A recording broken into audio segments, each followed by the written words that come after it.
അതേപറ്റിയുള്ള ഇപ്പോഴത്തെ കണ്ടീഷൻ എന്താണെന്നുള്ളത് വിശദീകരിക്കാവും. പലരും പറയുന്നു ഫേക്കാന്ന് പറയുന്നു. അതേപറ്റിയുള്ള അച്ഛന്റെ മനസ്സിലല്ലേ അച്ഛൻ കണ്ടത് വെച്ചിട്ട് അച്ഛൻ എന്താണ് തോന്നുന്നത്? രേണുസുതിയുടെ ഇപ്പോഴത്തെ സ്ഥിതിയാണ് പറയുന്നത്. രേണുസുതി നിലവിൽ കോട്ടയം മെഡിക്കൽ കോളേജിൽ അഡ്മിറ്റാണ്. സുഖമില്ലാത്ത കീമോ കഴിഞ്ഞപ്പോൾ പുള്ളിക്കാരത്തേക്ക് ശാരീരികമായിട്ടുള്ള ക്ഷീണാവസ്ഥകൾ ഉണ്ടായിരുന്നു. രേണുസുതിയുടെ പിതാവും മാതാവും എന്നോട് വന്ന് പറഞ്ഞു. ഞങ്ങൾ പ്രാർത്ഥിക്കുന്നുണ്ട് രേണുസുതിക്ക് വേണ്ടിയിട്ട്. രേണുസുതിയുടെ ആരോഗ്യസ്ഥിതി വളരെ ക്ഷീണാവസ്ഥയിലാണ്. അതായത് ഈ സെക്കൻഡ് കീമോ കഴിഞ്ഞതിന് ശേഷം രേണുസുതി നല്ല ക്ഷീണാവസ്ഥയിലാണ്. പിന്നെ ദൈവം അവരെ സൗഖ്യമാക്കാൻ വേണ്ടി അവരെ സ്നേഹിക്കുന്നവർ പ്രാർത്ഥിക്കുന്നവരോടൊപ്പം ഞാനും രേണുസുതിക്ക് വേണ്ടി പ്രാർത്ഥിക്കുന്നു. രേണുസുതിയെ ദൈവം സൗഖ്യമാക്കട്ടെ. രേണുസുതിക്ക് ബലവും ആരോഗ്യവും ആയുസ്സും ദൈവം കൊടുക്കട്ടെ. ഋതപ്പന്റെ മാതാവായിട്ട് രാഹുൽ ദാസിന്റെ വളർത്തമ്മയായിട്ട് അവർ മടങ്ങി വരട്ടെ, ജീവിതത്തിലേക്ക് മടങ്ങി വരട്ടെ, ആരോഗ്യത്തോടെ കഴിവുള്ളവളായിട്ട് മടങ്ങി വരട്ടെ ഞാൻ പ്രാർത്ഥിക്കുന്നു. നിലവിൽ അവർ സുഖമില്ലാതെ കോട്ടയം മെഡിക്കൽ കോളേജ് ഹോസ്പിറ്റലിൽ അഡ്മിറ്റ് ആണെന്നാണ് എന്റെ അറിവ്. ഈ ബില്ലിന്റെ യാഥാർത്ഥ്യം എന്താണെന്നുള്ളത് ഞങ്ങൾ തിരക്കിയിട്ടുണ്ട്. ഈ ബില്ലാണ് ഇപ്പൊ ഭയങ്കര ചർച്ചയായിട്ടുള്ളത്. ഇപ്പൊ സോഷ്യൽ മീഡിയ മൊത്തം ഈ ബില്ല് ഫേക്ക് ആണെന്നും ഈ ബില്ല് കറക്റ്റ് ആണെന്നും ഉള്ള ചർച്ചകളാണ് പോയിക്കൊണ്ടിരിക്കുന്നത്. അതുമായിട്ട് ബന്ധപ്പെട്ട് ഞാനും ദേവും കൂടെ നേരിട്ട് പോകാനുള്ള കാരണം എനിക്ക് ഈ ബില്ലിന്റെ പല ഭാഗങ്ങളും എഡിറ്റഡ് ആണോ എന്നൊരു സംശയം തോന്നി. ഞാൻ പലർക്കും അത് പ്രകടിപ്പിച്ചിട്ടുണ്ടായിരുന്നു. ഇത് ടൈപ്പാണ്, ഇങ്ങനെ ബില്ലില്ല എന്നല്ല ഞാൻ പറഞ്ഞത്. ഇതിനകത്ത് എഡിറ്റഡ് ആവാനുള്ള സാധ്യതകളുണ്ടോ എന്നൊരു സംശയം ഞാൻ പ്രകടിപ്പിച്ചത്. നമസ്കാരം കൂട്ടുകാരെ, നമ്മള് ഇന്ന് സംസാരിക്കാൻ പോകുന്നത് രേണുസുതിയെ കുറിച്ച് തന്നെയാണ്.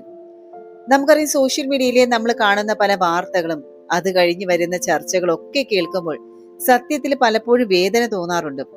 ഒരു കുടുംബം ഇത്രയധികം പ്രതിസന്ധികളിലൂടെ കടന്നു പോകുമ്പോൾ നമ്മൾ ഓരോരുത്തരും കുറച്ചുകൂടി കരുതൽ കാണിക്കേണ്ടതല്ലേ? രേണുവിന്റെ കാര്യത്തിൽ ഇപ്പൊ എന്താണ് വിവാദം എന്നറിയാലോ.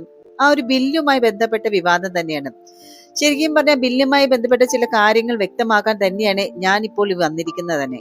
പലരും ഈ ഒരു ബില്ലിനെ കുറിച്ച് സംശയങ്ങൾ ചോദിക്കുന്നത് കണ്ടു. അതായത് നമ്മുടെ അറിയാം, രേണുവിന്റെ ചേച്ചി ഈ ഒരു വീഡിയോ ചെയ്തിട്ടുണ്ടായിരുന്നു. മരുന്നും ബില്ലുമായിട്ട് ബന്ധപ്പെട്ട ഒരു വീഡിയോ ചെയ്തപ്പോൾ തന്നെ സ്വാഭാവികമായിട്ട് കമന്റ് ബോക്സുകളിലും അതുപോലെ തന്നെ റിയാക്ഷൻ വീഡിയോ ചെയ്യുന്ന ആളുകൾ എല്ലാവരും ഇല്ല കേട്ടോ, അതിൽ ചില ആളുകൾ ഈ ഒരു മരുന്നുമായി ബന്ധപ്പെട്ട് ഒരു വിവാദമൊക്കെ ഉണ്ടാക്കി.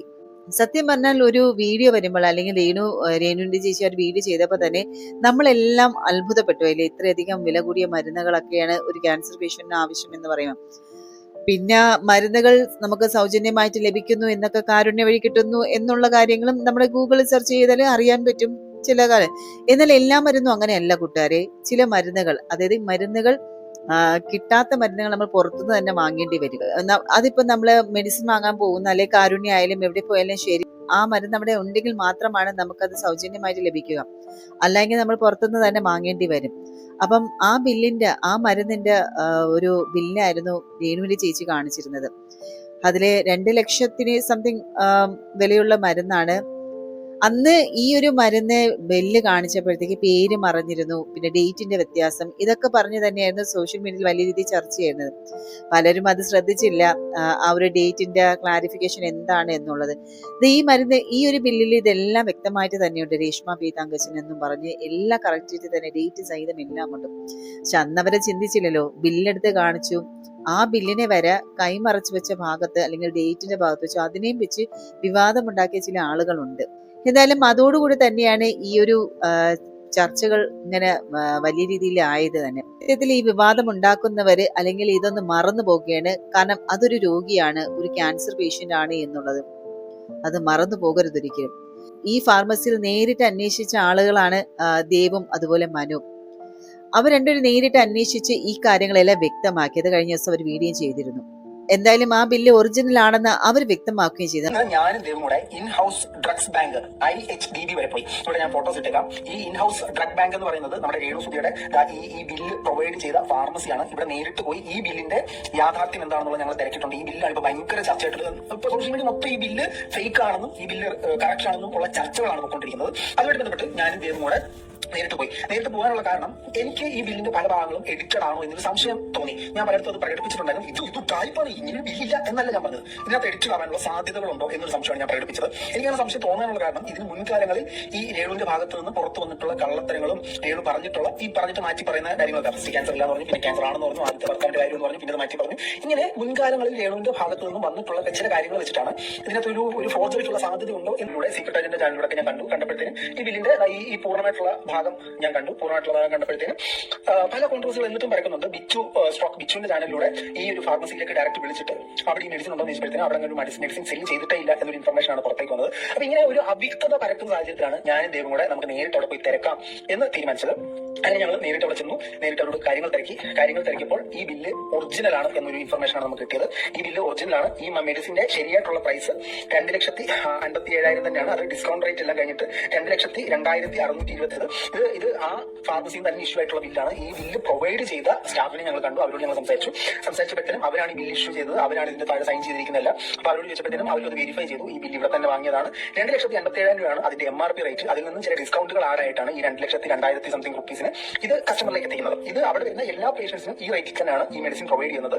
അതോടൊപ്പം തന്നെ എന്തെങ്കിലും ആനുകൂല്യങ്ങൾ കിട്ടുമെന്ന് അവർക്കറിയില്ല. പക്ഷേ പല ഗവൺമെന്റ് സ്കീംസ് ഉണ്ട്, അതിലൂടെയൊക്കെ ഈ ആനുകൂല്യങ്ങളൊക്കെ ആപ്ലിക്കബിൾ ആകും എന്ന രീതിയിലുള്ള ഇൻഫർമേഷൻ ആണ് കിട്ടിയത്.